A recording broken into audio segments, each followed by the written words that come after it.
Bom dia. Vamos continuar a matéria, então.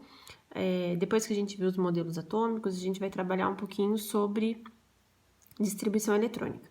Então, para a gente trabalhar com distribuição eletrônica, a gente vai usar o último modelo que a gente viu, que foi aquele modelo de Rutherford com as mudanças feitas por Bohr. O que o modelo de Rutherford-Bohr fala para a gente? Que o átomo ele é constituído por um núcleo. Dentro desse núcleo a gente tem as cargas positivas e as cargas neutras. Carga positiva, próton. Carga negativa, nêutron. Certo? Então a gente vai chamar de P, próton, e de N, nêutron. Então isso aqui a gente chama de núcleo. O núcleo, ele é uma esfera e é uma esfera maciça, tá? Não tem espaço e ela tá super estável. Em volta desse núcleo aqui, a gente vai ter camadas. Essas camadas aqui, elas estão na eletrosfera. E o nome já tá falando. Eletrosfera é o lugar que a gente consegue encontrar os elétrons, que são partículas mínimas e negativas. A gente vai chamar de E. Então, o modelo de Rutherford-Bohr, na verdade, o que ele coloca? Ele coloca o modelo de Rutherford organizado. Então, Rutherford falava que era formado pelo núcleo, só que a eletrosfera, ela era toda desorganizada. E Bohr fala que isso aqui tá errado. Então, ele organiza esse modelo aqui em camadas e subcamadas. Então, para a camada, a gente vai ter 7 e a gente vai ter 4 subcamadas, que esse aqui a gente não tinha visto ainda. Então, a gente vai trabalhar assim, o núcleo, 1, 2, 3, 4, 5, 6, 7 camadas. A primeira camada, que estiver mais próxima do núcleo, a gente vai chamar de K. A segunda, L, M, N, O, P e Q, tá? Então, primeira camada, K, segunda camada, L, terceira camada, M, quarta, N, quinta, O, sexta, P e sétima, Q. Dentro dessas camadas aqui, a gente tem as subcamadas. E subcamadas a gente tem 4. Enquanto a camada a gente utiliza as letras maiúsculas, a subcamada a gente vai usar a letra minúscula. Então, a gente tem a S, a P, a D e a F. O que a gente já sabe? Através de muito cálculo, Bohr identificou a quantidade máxima de elétrons possível para caber em cada camada. Então, por exemplo, na camada K, cabem 2.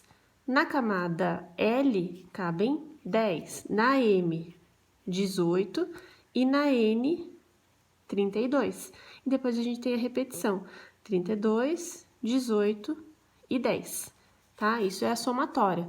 Só que dentro das camadas, como eu tenho as subcamadas, essas subcamadas vão ter um número máximo de elétrons possível. Então, na subcamada S, só cabem 2. Isso é padrão. Na camada P, só cabem 6. Na D, cabem 10. E na F, cabem 14. Então, o que significa isso na prática?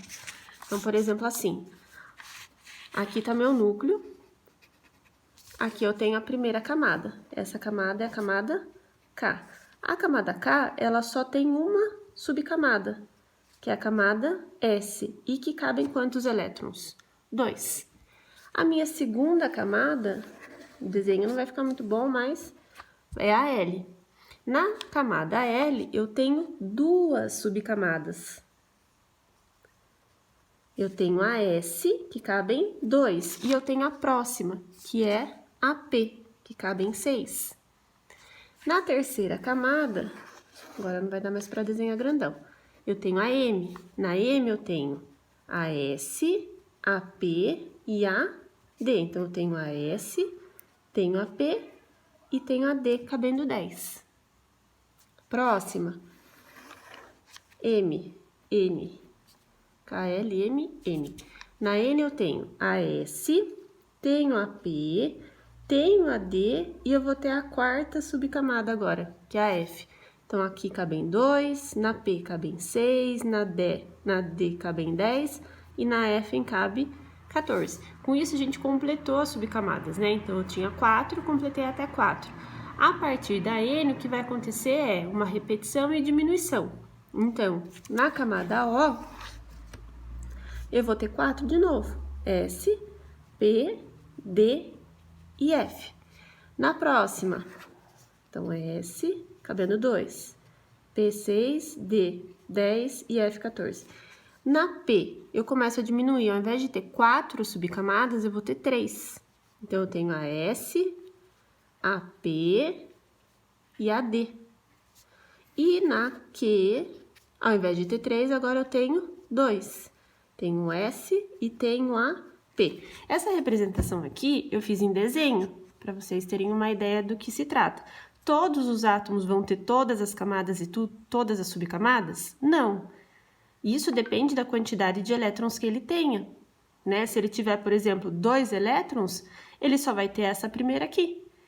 Se ele tiver 12, ele tem essa, ó, 2 com 2, 4 com 6, 10. Então, ele tem essa e essa, para ter 12.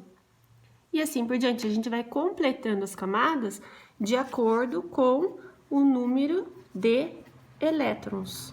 Então, a forma que você distribui esses elétrons dentro dessas camadas e dessas subcamadas, a gente chama de distribuição eletrônica, certo? Só que, para facilitar a nossa vida, teve um cara chamado de Pauling, Linus Pauling, que, ao invés de falar para a gente ficar desenhando toda hora esse esquema, ele fez um diagrama, tá? Então, a gente tem um diagrama de Linus Pauling, para facilitar a nossa vida, certo? E a gente utiliza isso aqui de forma prática, ao invés de ter que ficar desenhando todo esse esquema aqui, certo? Vou fazer o diagrama para vocês entenderem, colocando esse desenho aqui. Então, eu vou deixar o desenho aqui para vocês verem, e a gente vai desenhar o diagrama. Então, a gente vai representar dessa forma. Todas as camadas, a gente vai colocar como se a gente estivesse completando tudo. Então, eu tenho a K, L, M, N, O, P e Q. Essa era a minha primeira camada, segunda camada, terceira, quarta, quinta, sexta e sétima camada. Então, dentro da camada K, eu só tenho uma subcamada, que é o S2. Então, eu vou colocar na primeira camada, número grandão, eu tenho uma subcamada chamada de S e só cabem quantos elétrons nela? 2. Então, a gente vai colocar o número da subcamada e a quantidade de elétrons máxima aqui em cima, tá? Como se fosse um exponencial. Na camada L, vamos voltar para o desenho. Eu tenho a S e tenho a P. Então, eu tenho na segunda a S. E na segunda eu também tenho quem? A P. Na terceira, quem que eu tenho aqui? S, P e D. Então, na terceira, eu tenho a S, na terceira eu tenho a P e na terceira eu tenho a D. Vocês estão vendo que vai ficar como se fosse uma cascata aqui? Na quarta, olhem para cá, tem 1, 2, 3, 4. Então, eu tenho 4, S2, 4, P6, 4, eu tenho a D10, e na 4 eu tenho a F14. E a gente começa a repetir. Na O não tem as 4 da mesma forma? Então, na quinta camada eu tenho a S, na quinta camada eu tenho a P, na quinta camada eu tenho a D, e na quinta camada eu tenho F. E agora eu começo a diminuir. A sexta, tenho 3 só. 6S2, 6P6, 6D, 10. E na sétima, eu só tenho 2. 7S2 e 7P6, tá? Isso aqui é o que a gente chama de diagrama de Linus Pauling, certo? É assim que a gente vai distribuir esses elétrons. Então, ao invés de representar assim, em desenho, a gente representa dessa forma para ficar mais fácil. O que é importante a gente saber, que é normalmente o erro que a gente comete quando a gente faz a distribuição. A gente desenha essas linhas de forma linear, como eu estou escrevendo, né? Então, 1S2, 2S2, 2P6, assim por diante. Só que esse preenchimento não é feito de forma linear. A gente chama esse preenchimento aqui de energético, e ela não ocorre dessa forma. Então, para vocês terem uma ideia, vou colocar de outra cor, só para vocês verem. Então, o primeiro a ser preenchido é o S mesmo, e o 1. Tá vendo que eu tô colocando essas flechas coloridas? Essa flecha colorida, ela tem que ser começada aqui no final e terminada aqui na pontinha da flecha. Então, a distribuição é feita dessa forma. Então, primeiro o S, depois o 2S. Terminou de preencher aqui, a gente vai para cá. 2P6 e depois pro 3S2. Depois, olha a cascata. Por que é feito dessa forma? Porque é a quantidade de energia em cada subcamada. Então, ela não é feita linearmente. Ela é feita em cascata, dessa forma. E vocês vão ter que seguir a sequência da flecha e não mais de forma linear. Então, começa no comecinho, aqui no final da flecha e termina no começo. Você só pode ir para outra flecha se você tiver terminado de preencher ela toda, certo? Vou dar um exemplo para a gente colocar isso aqui em prática. Então, ó, na tabela periódica, o que eu tenho? Eu tenho aqueles quadradinhos, né? Cada um com seu elemento, então eu vou colocar aqui, por exemplo, o Mg. Mg é o magnésio e ele vem com 2 números. De acordo com cada tabela periódica, esse número muda de posição. Ele vem com 12 e 24. Não sei se vocês vão se lembrar, mas esses 2 números representam alguma coisa, né? E 2 números com grande importância. O menor deles, a gente chama de Z, que é número atômico, que é o que representa o meu átomo, é o que dá característica para o meu átomo, é aquilo que não muda. Todos os elementos iguais têm o mesmo número de átomo, que é o número de próton, carga positiva. E o número maior é o número da massa. E massa a gente representa com a letra A, certo? Então, vamos pensar aqui. A gente tinha o núcleo com carga positiva e com carga neutra. Em volta desse núcleo, eu tenho os elétrons aqui fazendo órbita.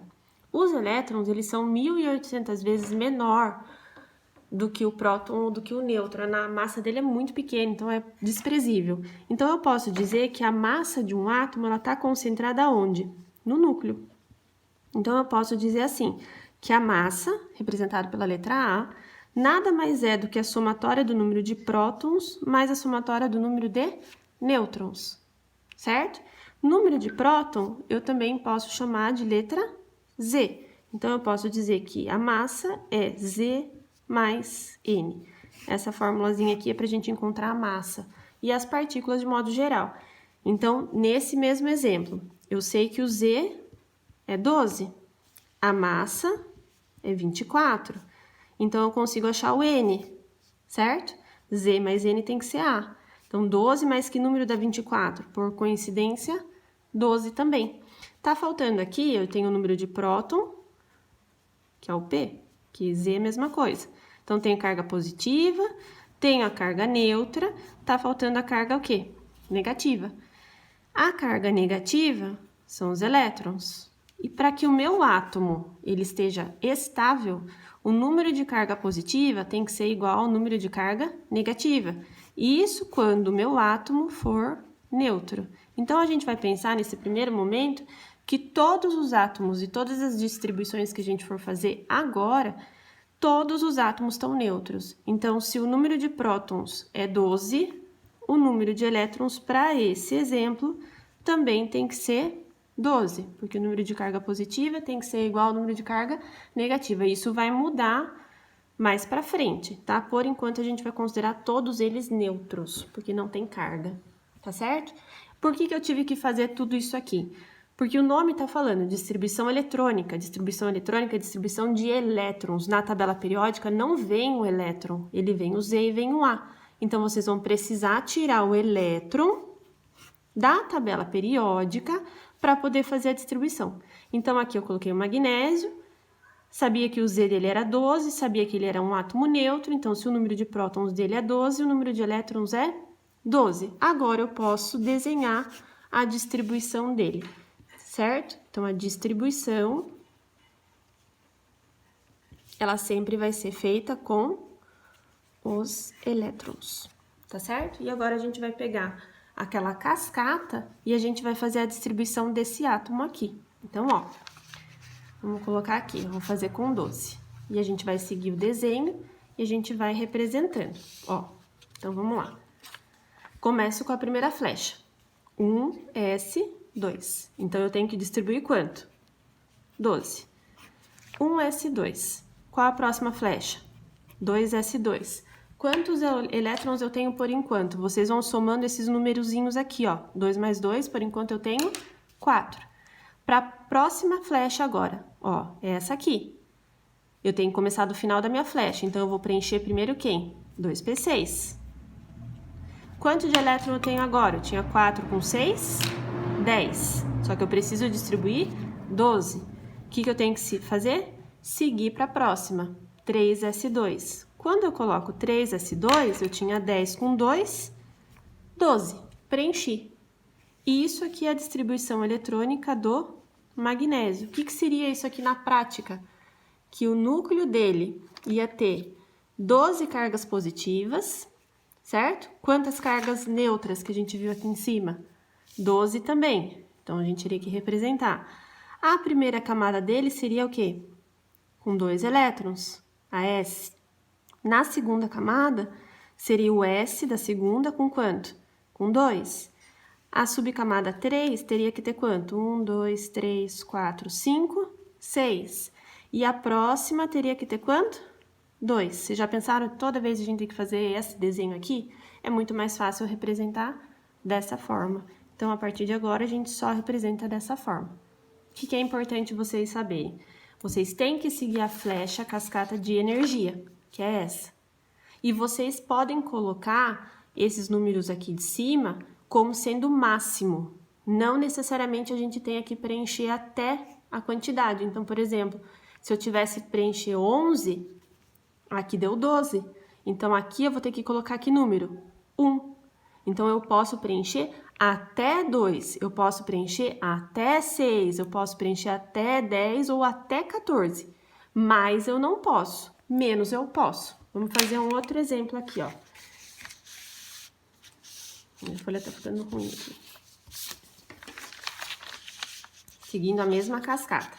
Então, agora eu vou pegar o vanádio. Vanádio tem um Z igual a 23. Vocês vão olhar na tabela periódica. Z, 23, então o P é 23. Então, o E, que é carga negativa, também tem que ser 23. E é com isso que a gente faz a distribuição eletrônica. Então, vamos seguir a sequência lá de cima. Por onde eu começo? 1s2. Próxima, 2s2. Próxima, 2p6. Eu tô aqui, ó. Segue a flecha. Para onde eu vou? 3s2. Tem que seguir a flecha. Até agora eu tenho 2. 6 com 2, 10. Tenho 12. Eu quero 23. Terminei essa flecha aqui, eu vou para a próxima. Para onde eu vou? 3p6. Tenho 18, eu quero 23. 3p6, eu tô aqui, ó, minha caneta. Vou para baixo até terminar a flecha. Eu não posso ir para o lado sem terminar a flecha. Então, 3p6, eu vou para 4s2. Tenho 20. Para onde que eu vou agora? Terminei essa flecha. Vou para a próxima, lá no comecinho. 3d10. Eu vou preencher com 3d10 aqui, ó. Eu tinha 10, 20. Se eu preencher com 3d10, eu vou para 30. E eu não quero 30, eu quero quanto? 23. Então, eu posso preencher até 10. Só que eu preciso só de 3. Então, a minha distribuição encerra aqui. Certo? Então, o que eu vou precisar que vocês façam para mim? Exercício. Tá? Então, vocês vão pegar uma tabela periódica, eu vou colocar uns elementos para vocês aqui, vocês vão descobrir o número de elétrons e vocês vão fazer a distribuição, certo? Para a gente poder treinar.